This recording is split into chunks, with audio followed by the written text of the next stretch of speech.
Jadi ciri-ciri money game itu atau investasi bodong itu menghimpun dana masyarakat, dan dana masyarakat itulah kembali diputar untuk masyarakat. Jadi dia tanpa ada, kalau dia bisnis tanpa ada produk, kalau dia investasi menghimpun dana tanpa ada produk yang dia jual atau tidak ada usaha-usahanya, seperti investasi bodong yang menjanjikan dengan hasil yang cukup besar. Nah, sementara kalau di Indonesia ini sangat jelas dasar hukumnya menyimpan dana atau menghimpun dana itu. Pertama itu menghimpun dana dari perbankan, yang itu harus diproses izin dari OJK. Menghimpun dana untuk sosial itu ada di Menteri Sosial. Kalau di HIPO ini bukan menghimpun dana yang diartikan dalam bentuk simpanan dan imbal hasil, tapi menghimpun sumbangan yang berasal dari anggota. Nah, ketika menghimpun dana sumbangan yang berasal dari anggota, itu dasar hukumnya juga ada Undang-Undang tentang Ormas.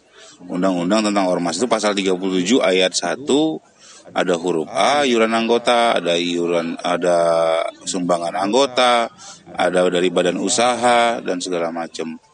Jadi HIPO ini sama dengan NU, sama dengan Muhammadiyah yang menggalang kekuatan anggotanya.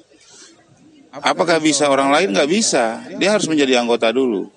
Nah, syarat untuk menjadi anggota ya bayar iuran. Syarat untuk menjadi anggota apa? Taat pada anggaran dasar anggaran rumah tangga. Nah, ketika sudah menjadi anggota, sudah taat pada ADART dan peraturan-peraturan, ada aturan-aturan yang itu disepakati oleh pengurus. Aturannya apa? Aturan cara menyumbang kepada organisasi. Nah, ketika menyumbang kepada organisasi, dia akan menerima manfaat, fasilitas dan subsidi. Jadi nggak ada yang namanya imbal hasil, pembagian profit, pembagian dividen atau pembagian suku bunga, nggak ada. Yang ada, sumbangan-sumbangan organisasi ini membangun badan usaha. Boleh nggak berorganisasi membangun badan usaha? Boleh, pasal 37 ayat 1 huruf C. Nah, yang udah ada itu kita membangun usaha HBM. Kita bangun PT HBM. Nah, PT HBM itu tunduk dan patuh pada Undang-Undang Perseroan. Lalu dari mana modal PT HBM ini? Inilah dari sumbangan yang dikelola oleh perusahaan. Nah, dari mana sumbangannya? Dari anggota. Jadi jelas alurnya gitu loh. Usaha yang ada di HBM sendiri apa? Banyak sekali. Jadi dari HBM ada PPOB, ada usaha perusahaan-perusahaan anak perusahaannya HBM seperti yang disampaikan Pak Andi tadi, ada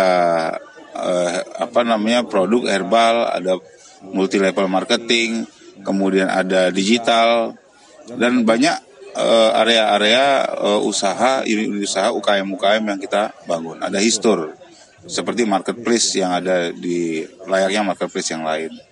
Nah, ini adalah perusahaan-perusahaan miliknya PT HBM yang itu dibuat oleh PT HBM, yang itu tujuannya bagaimana perusahaan itu bisa mengangkat UKM-UKM naik kelas, bisa mengangkat produk-produk di daerah. Karena kita memang sudah wanti-wanti HBM atau dana anak perusahaannya tidak boleh menjual atau memproduk yang kandungan importnya itu lebih dari 80%. Jadi ada etika yang gitu. Justru kalau bisa 100% produk-produk atau kandungan produksinya berasal dari masyarakat. Nah, disinilah kadang-kadang orang menganggap keliru. Kelirunya kenapa? Ada HIPO investasi bodong, HIPO bohongi masyarakat. Nah, kalimat-kalimat itu, analisa-analisa seperti itu karena dia tidak memahami HIPO sesungguhnya. Dia tidak masuk, dia hanya di luar. Dia tidak hanya menggunakan dasar hukum dan undang-undang yang berbeda yang diterapkan oleh HIPU sendiri. Mereka menggunakan undang-undang perbankan, mereka undang-undang undang-undang penghimpunan dana sosial. Tapi mereka tidak mempelajari bagaimana undang-undang ormas itu mengatur tata kelola keuangan organisasi hingga organisasi bisa mensejahterakan anggotanya. Nah, ini yang nggak mereka pelajarin. Jadi ada persamaan, tetapi banyak sekali perbedaan tentang penghimpunan dana versi undang-undang organisasi masyarakat. Itu yang keliru. Dari Abang melalui sosialisasi ini ada yang mau disampaikan nggak berupa himbauan? Bagaimana itu menangkal soal tudingan tersebut? Kami sudah memberikan contoh. Satu-satunya organisasi yang digital dan organisasi yang solid itu ada di HIPU.